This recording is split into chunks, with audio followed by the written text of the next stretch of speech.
and welcome to another episode of Talk'n TRM, the podcast dedicated to travel risk management. My name is Bex Deadman, also known as Travel Risk Bex. And today, I'm very pleased to say that my guest is a new friend in this space. So we always start with my friends because that's what this podcast is all about. It's about community building and it's about understanding and listening to each other and giving ourselves space to talk about the diversity of travel risk management. But what makes this so cool, I think, and really exciting, hopefully for our fans and our listeners too, is that I met this person because of the podcast. So she's my first guest to come on and actually talk about this, having listened to the podcast to begin with. So that just means for me that we are trying to reach the community. We are doing a good thing. And I thank you to everyone that's listening for spreading the word because it's really, really good. So without further ado, I would like to hand over to our guest today and ask you, who are you and what do you do? Well, thank you very much, Bex. That's a wonderful intro, and I'm very honored to be the first kind of podcast fan guest, I suppose. My name is Alex Delgado, and I usually present myself or introduce myself as a global risk and crisis management advisor, specializing in travel risk and field security with a focus on complex environments. So I'm actually coming into this space from the field security management domain. And I have about 15 years of experience all told within the security and risk space. So I launched my career in DC within the NGO domain, and I was working on issues related to human security and terrorism, illicit trafficking, but mostly kind of civilian protection and conflict.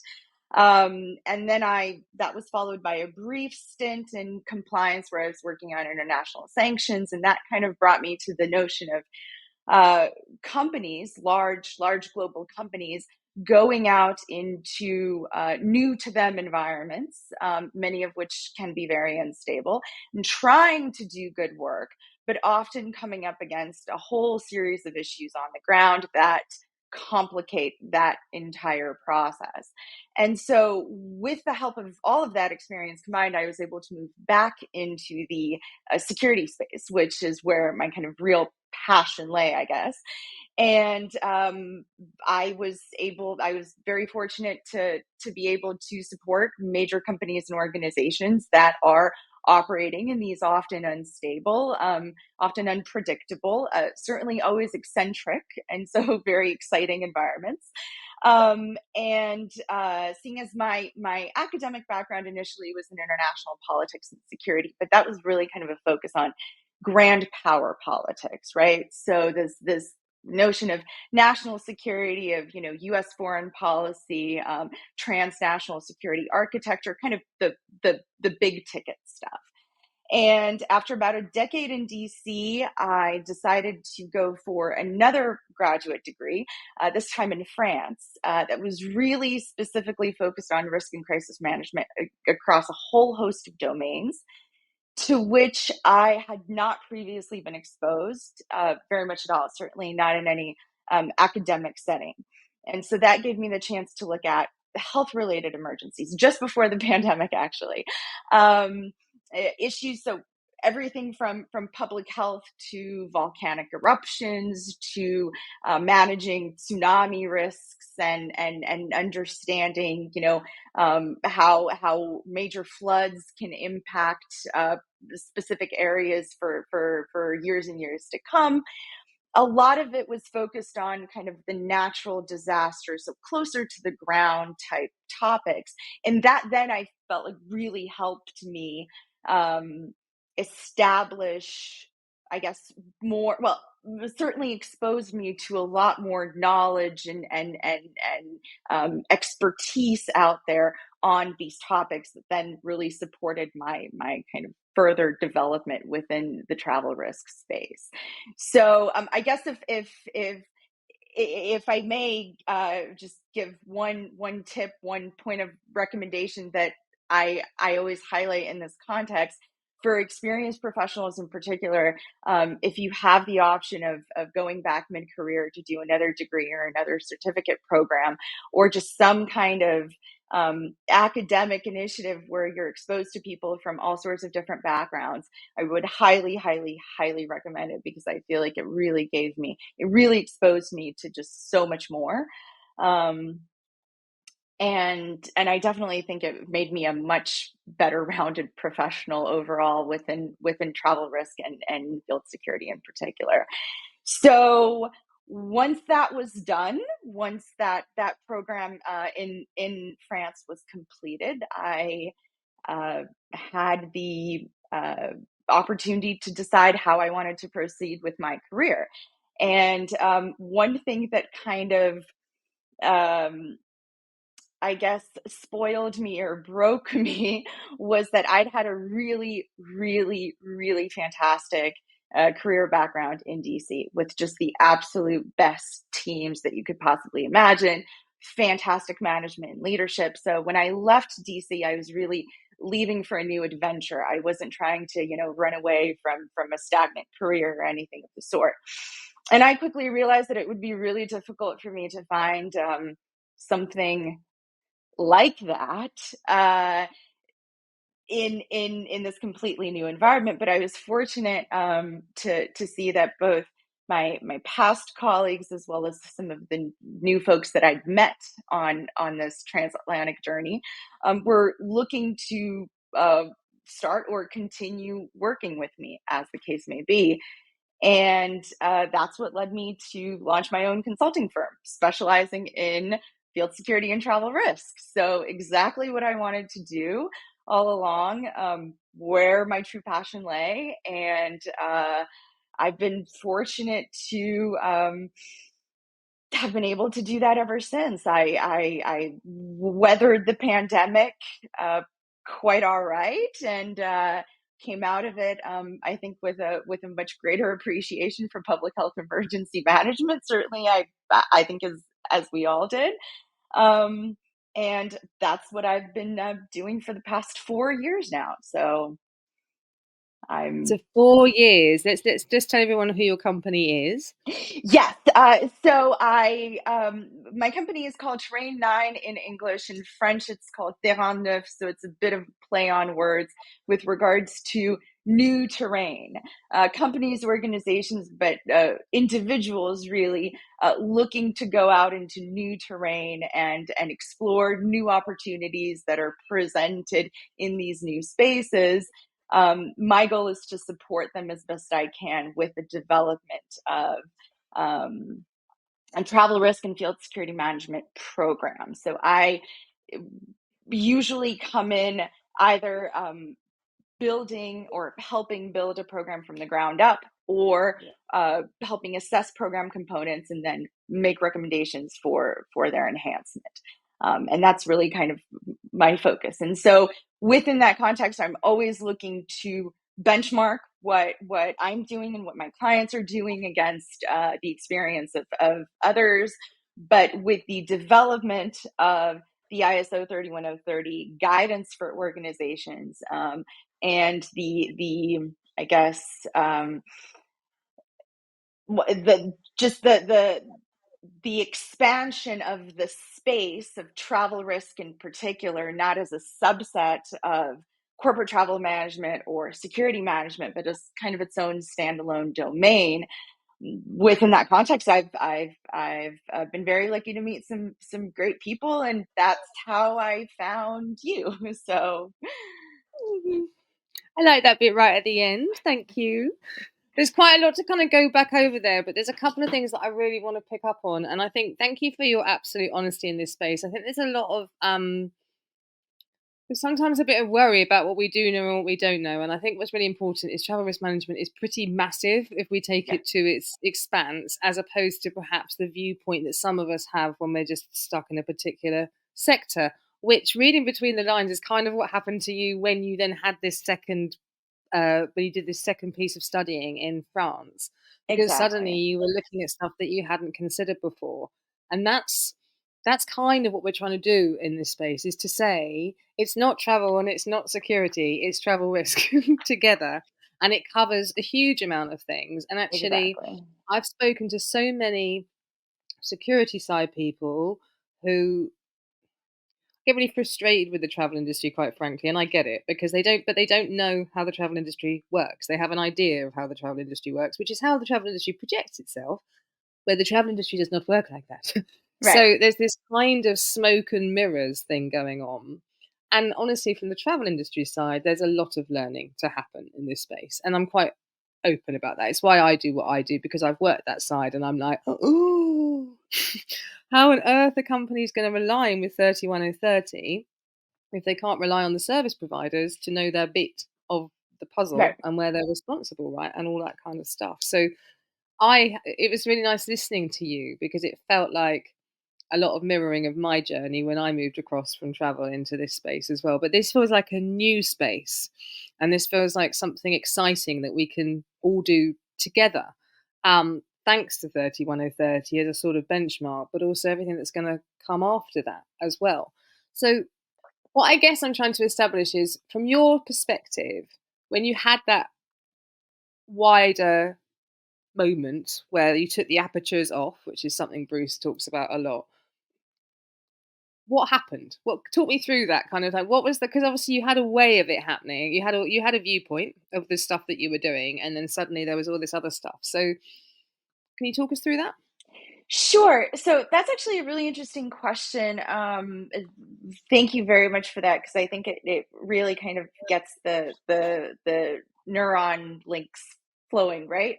Um, but I think that the key issue that it really brought to the fore for me or highlighted was the importance of detail. Just so many little details that make up this entire space, right? From Yes. including things that for in many cases we never really considered with my clients or with my past employers or just generally in my professional engagements and practice. For example, the notion of security dilemmas and how efforts to secure a particular operation can actually cause or create additional security risks that may make that operation less safe. But also things like the importance of what's actually happening on the ground, the importance of topography, right? So we don't really spend, for example, and certainly in academic programs related to international affairs, we I feel like we don't spend enough time on the actual what does the surface of the earth look like where you're planning to operate, right?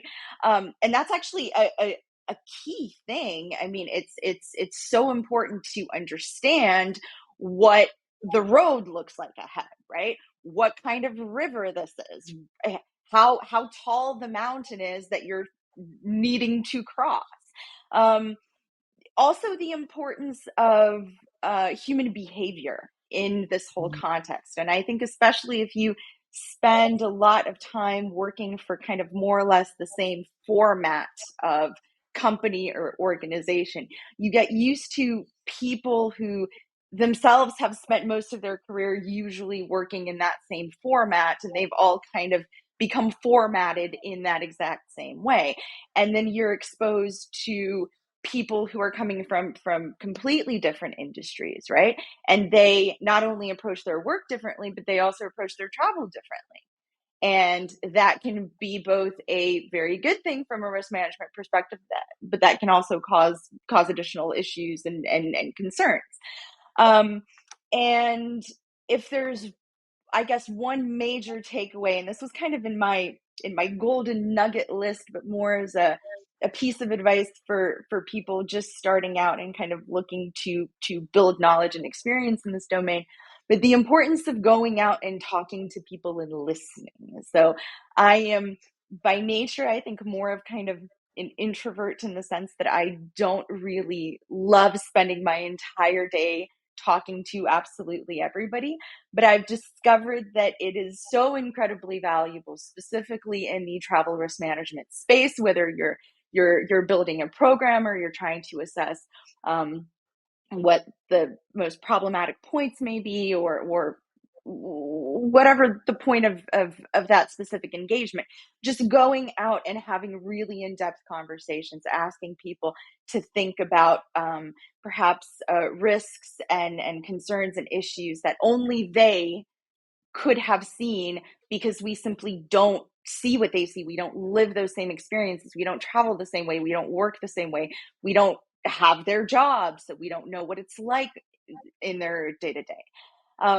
I think that that's really something that certainly the entire security management space can always benefit from. But with travel in particular, it's the um, the environment in which you are conducting this travel is Yeah. just changes so frequently, and often so rapidly, that it's impossible for one person, no matter how many years of experience they have in this domain, to really be able to capture the entire universe of risk, to really be able to scan through it. And for me, the best way to kind of get a handle on as many possible nightmare scenarios, as many things that could possibly go wrong, and that I would want to control for, that I would want to try to mitigate and prepare a team for ahead of time. The best way to really understand what all of those may be is going to be going out and talking to people and really taking note of the teeny tiny details, understanding their psychology, understanding who they are and where they're coming from. And I feel like the ISO 3130 actually guidance frameworks really do a pretty good job of taking that into account in a way that prior perhaps benchmarking or industry standardization materials hadn't really. So I definitely appreciate that. Thank you. I know we call it the people standard between us because it's one of those. Don't get me wrong, standards are always there to protect people and ultimately products and other bits and pieces as well. But there's always that underlying, as much as companies don't always see it like that. But that is the kind of thing behind it. But this one was different, wasn't it? This one was easier to read, but I think maybe because most of us have some sort of understanding of travel, whether we do it for business or whether we just do it in our personal lives, and we don't even have to do international travel to have some experience of what that is. Um, and what it did is it sort of said it doesn't matter what you're doing. We're not going to talk about just crisis. We're going to talk about this from a people perspective, Yep. and that it really made it really real for me, which is why it's one of the reasons I love it, because from the travel side, we've been talking about people for a long time. We've been talking about personalization for a long time, but predominantly that comes from commercial opportunities as opposed to a way of really looking after people. So it felt like it was a bit, I guess, the TRM equivalent of greenwashing, Right. whatever that is. People wash, no, not people washing. We're going to have to come up with something better than that. Um, but it used to frustrate me because we sort of were selling something and getting people to think it was one thing, but the reality was it was so far from that. And when stuff happened, it was pretty much those individuals on their own having to deal with it or having some Right. sort of understanding, and that's not how these things should be working at all. We need to, I think we've been around a long enough, even in my lifetime, to have seen the stuff that we've seen, and I think we know that things aren't going to get any easier over the next sort of 10 to 50 years. They're only going to get potentially more difficult. So these things are going to continue to happen. So it feels like there's no excuse now not to plan for this stuff. And I think what 3130 has done is put that line in the sand and said, yes, and here it is. Here's some guidance around that because you Yep. really need to be doing this now, which is really, really great for all of us. So I think you've been so honest throughout all of this, but I just want to understand, and I think just hearing the passion in your voice explains to all of our listeners why. But is there anything else you want to add to your why before we get on to your golden nuggets? Even though we've kind of done one, we might get another couple in. I mix it around a bit on this. But what's driving you to do this every day? So I think what's driving me to do this every day is, I can honestly say I can't really see myself doing anything else. It's not as though I'm stuck, but rather I'm just genuinely excited to start work every Yeah. morning. But I looking back on it, it was kind of hard to pinpoint, but the one incident that when I was much younger, the one incident that really sticks out in my mind is and this may be a bit random, but the August 2003 bombing of the UN headquarters in Iraq that took the lives of a very large number of UN staff, including the special representative of the Secretary General, a gentleman by the name of Sergio Vieira de Mello. I would highly recommend Ambassador Samantha Power's book on him called Chasing the Flame. And it's really, really excellent look at kind of him, his story, but overall the push of the international community to try to resolve some of these major challenges with regards to civilian protection in conflict specifically. And I was, I think, a rising sophomore in college. I was very sort of idealistic, and I thought, that would be a great guy to go work for. I could totally see myself being, his whatever junior assistant and in the High Commissariat for Human Rights. Now, the what really shocked me, beyond the loss of so many great people, was I had thought that an organization such as the UN would have had all of this figured out, right? How could you not? Especially in Baghdad in 2003, it was, and it shocked me that that had not been the case. And then in the aftermath of the attack, and there were a number of internal investigations, some of them controversial, kind of for a variety of reasons, but there was this idea that I had of kind of the all powerful international organizations that can really handle anything. If they can save hundreds of thousands of refugees, then they can certainly deal with securing their own headquarters in a place such as Iraq. And I quickly realized that was not the case. And that really inspired me to look more into the support structures behind these projects, right?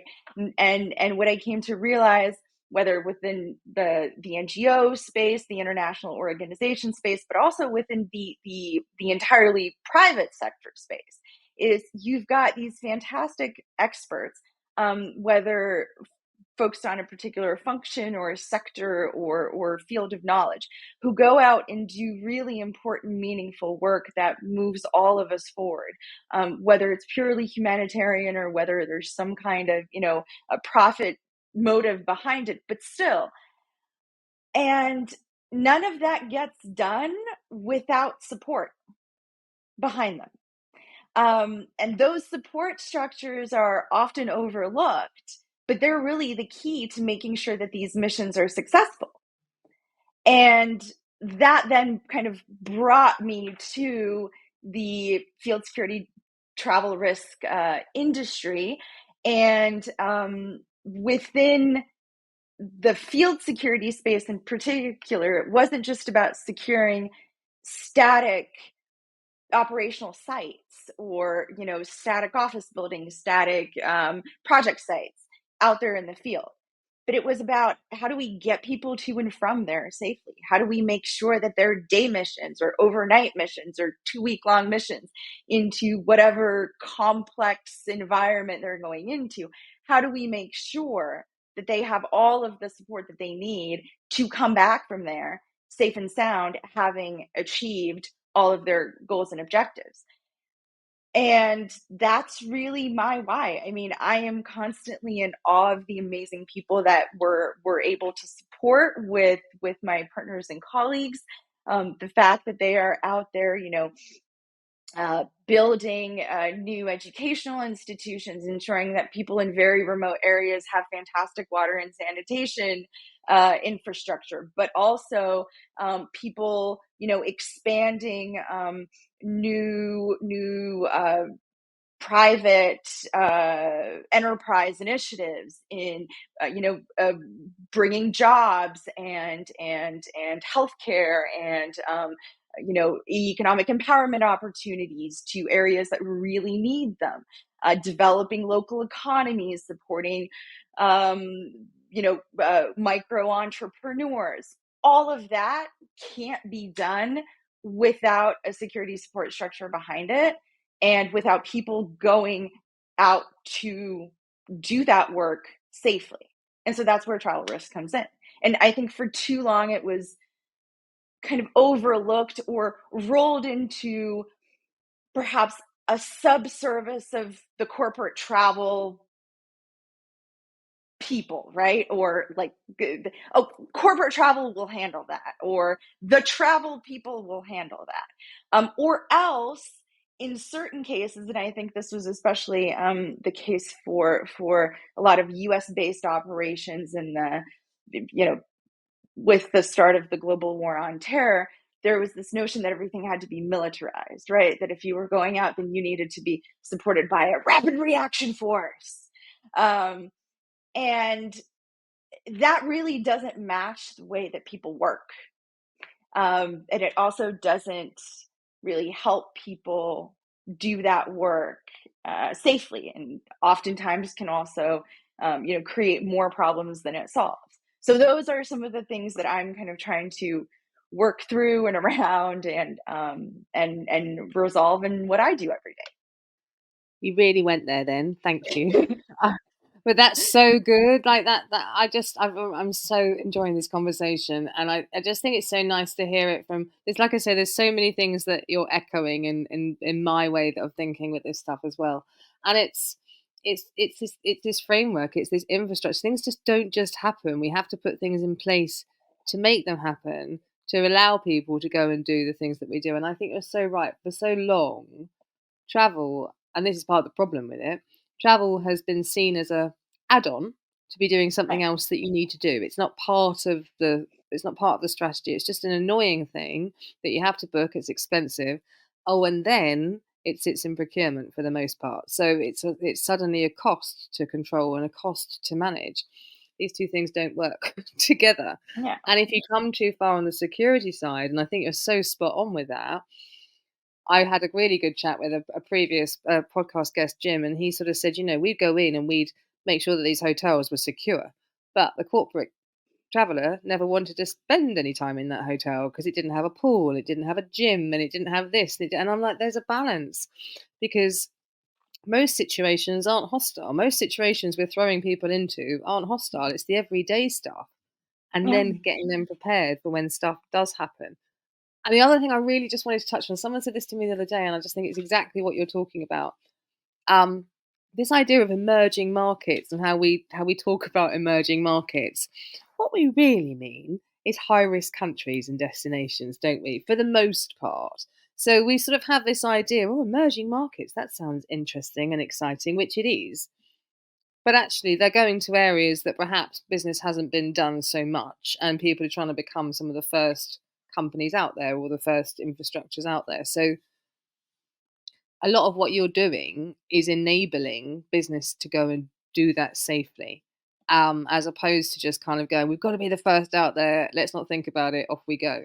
And I've had some frightening conversations with people, going to sort of Central Africa or going to other countries that they just weren't prepared for in any way. Mm-mm. And I haven't spoken to the traveller necessarily, I have, but I've also spoken to the companies that sent them out there, and I just kind of give them this look, and I went, "Sorry, you sent them where?" And told them just to book a flight and crack on, right? Right. So it's scary, which is why I think this work's so important. Now, I warned you this was going to go really quickly, and it has. So we're It pretty has. much there. You've given us one golden nugget, but I'm just conscious we've had such a great conversation. Is there anything else that you kind of want to add to our listeners in this moment as our first fan Come on, others, you can do it too. Um, that you want to give out to our listeners before we finish today? So I think thanks for the fantastic questions. I think we were able to touch on kind of a lot of the bullet points that I had prepared. Mostly just the importance of talking to people, of getting involved. I think the space is certainly large enough, and the need is great enough for all of us to find our niche, or to find our piece of the pie, to work on. And going off of what you just said, actually, absolutely, with regards to emerging markets, I think that that's a very important piece. But it's not just about, you know, if companies don't pay attention to these issues, it's not just that they risk losing money or that they risk losing people, which is terrifying in its own right. But they, even if everything goes, more or less smoothly, and there are no significant risks or issues that their travelers encounter, mm, the the fact that companies go into these markets unprepared can often exacerbate many of those same issues that have caused the environment to be unstable in the first place, those endemic security risk field issues. Now, a better way to do it would be to, and I'm a big fan of kind of pushing for, responsible business, to only be entering the market when you're fully prepared to do so, and with a serious focus on ensuring that you're bringing good to the community, and that you are doing good in that community. And that also passes through the travel risk management and field security management space. So I guess just a focus on doing good can take us a really long way. Um, and again, yes, for the longest time, both travel and security have really been seen as kind of an additional cost, something heavy that companies have to bear. But if we flip it and look at it from the perspective of it being an investment in the opportunities presented by whatever project or mission or humanitarian initiative, or new subsidiary or joint venture you may be seeking in that space, I think that that works out the best for everyone, certainly for the local community, but notably for the company or the organization coming into the space, as well as everyone working for them. And I think that, yes, it's important to view this as a duty of care issue, but at the same time, it really kind of goes beyond that. It's about, yeah, just all of us coming together to try to make the world a better place, including a better place to work in, a better place to build new things within. Or I guess, Oh my goodness, I'm sitting there going, I love you. But I do, because this is it, right? I so agree with you. Companies kind of need to be having a good look at what they are doing. And this brings the sustainability argument straight back into it. We should never be far away. It's a massive part of travel risk, full stop. And on lots of different levels. And really addressing why we're doing it. Why are we traveling and for what purpose? And if we, oh, actually, why is our company, this is hard. Why are our companies existing and to what purpose? Because we do a lot of clever marketing with why our companies exist and what we do, but something that happens again and again is actually what is the purpose of that company? And as we move into this new world, this shouldn't be a scattergun approach anymore. If we're going to go and work in a new market, we should have a really, really good reason as to why we're doing it. And I think you're right, it'd be adequately prepared. And I think that's the only way it can happen. And that's what the beauty of these frameworks is all about, because it's giving you the structure to be able to do that. Not to tell you what to do. You decide, you do your own risks and you decide your own mitigation against them, but have a framework. So at least you're looking a 360 as opposed to this kind of crazy look. And I've heard some crazy stuff about business trips being, up to 80% of business travel is not having an ROI on them. So they can't actually even I'd argue that 90% of business trips don't have an ROI on them, to be fair, if not more, but they can't prove that it was valid. And that's where we need to kind of get to. Right. Thank you so much. Go on. She's got something else to add. Yes, sorry, No, what I you were love just saying just reminded me of one last point that I wanted to make, and this especially I think comes to the fore when you come in and you're evaluating an existing travel risk management program or initiative.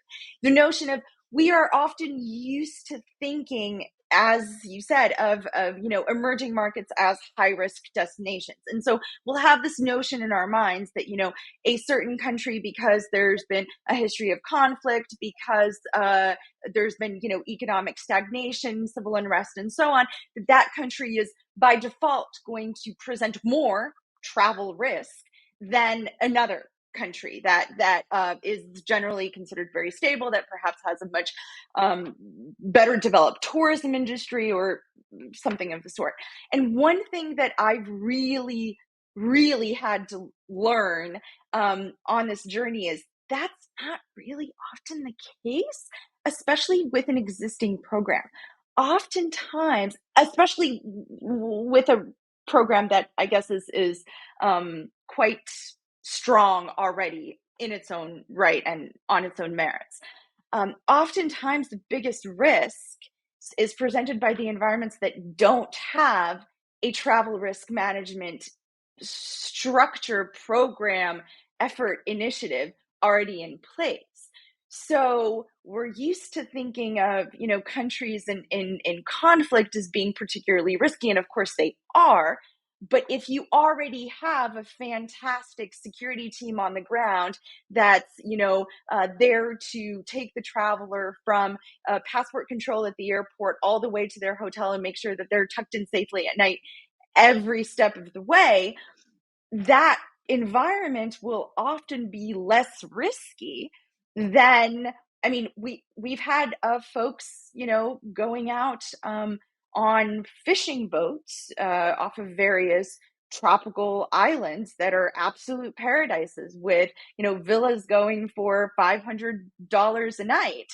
But if you're out there on a fishing boat and that fishing boat capsizes and you don't have a life jacket, you are at much greater risk than your colleague that happened to go to a country at war, but who never leaves the hotel without With the bodyguards, a yeah. yeah, without close protection, and only ever travels in armored vehicles. So those kinds of details, right? Ensuring that you understand how people travel, what decisions they might make when they haven't been given clear guidance, and what risks could be inherent in those decisions, and then everything that flows from them.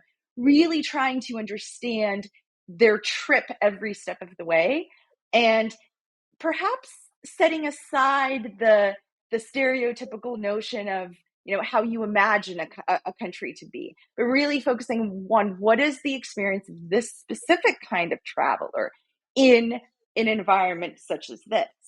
That, I think, gives us much more valuable detail to really be able to enhance the program and enhance that traveler's experience within their overall mission. So with that, I'll pass the mic.